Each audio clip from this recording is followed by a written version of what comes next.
Hi అండి. Welcome to my channel kitchen కోకిలని నేను శోభ. కొబ్బరి పచ్చడి ఎప్పుడు మనం పెరుగేసి, చింతపండేసి ఇలా రకరకాలుగా చేస్తాం కదా! నేను కొత్త టైప్ చూపిస్తాను చూడండి. హాఫ్ చిప్ప కొబ్బరి ముక్కలు కట్ చేసి పెట్టుకోవాలి. దానికి చిన్నుల్లిపాయలైతే ఒక 6, పెద్దుల్లిపాయలైతే 2. ముందుగా కడాయి పెట్టుకొని ఆయిల్ ఏసుకొని 10 ఎండుమిర్చి వేయించుకోవాలి. అందులో అల్లం ముక్కలు కూడా వేసుకోవాలి. ఆ తర్వాత అవి తీసి పక్కన పెట్టి, మనం కట్ చేసి పెట్టుకున్న ఉల్లిపాయ ముక్కలు కూడా దోరగా వేయించుకోవాలి. అందులో కొంచెం చింతపండేయాలి, నిమ్మకాయ అంత. ఆ తర్వాత కరివేపాకు వేసుకోవాలి. అది కొంచెం వేగిన తర్వాత కొత్తిమీర కూడా వేసుకోవాలి. అంతే. యమ్మీ పచ్చడి రెడీ అవుతుంది చూడండి.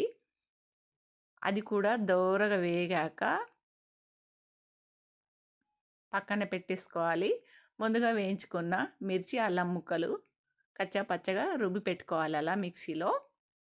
ఆ తర్వాత ఆ కొబ్బరి ముక్కలు వేసుకోవాలి. కట్ చేసిన కొబ్బరి ముక్కలు వేయించిన అవసరం లేదు, అవి అలా బరకగా అయిన తర్వాత ఆ వేయించుకున్న కరివేపాకు, ఉల్లిపాయలు, కొత్తిమీర అది కూడా వేసుకొని అంతే. తాలింపు వేసే అవసరం లేదు. ఎల్లిపాయలు మర్చిపోయా, ఎల్లిపాయలు వేసి అలా అంతే. పచ్చడి రెడీ. యమ్మీ కొబ్బరి పచ్చడి. కొత్త టైప్ ట్రై చేయండి. లైక్ చేయండి.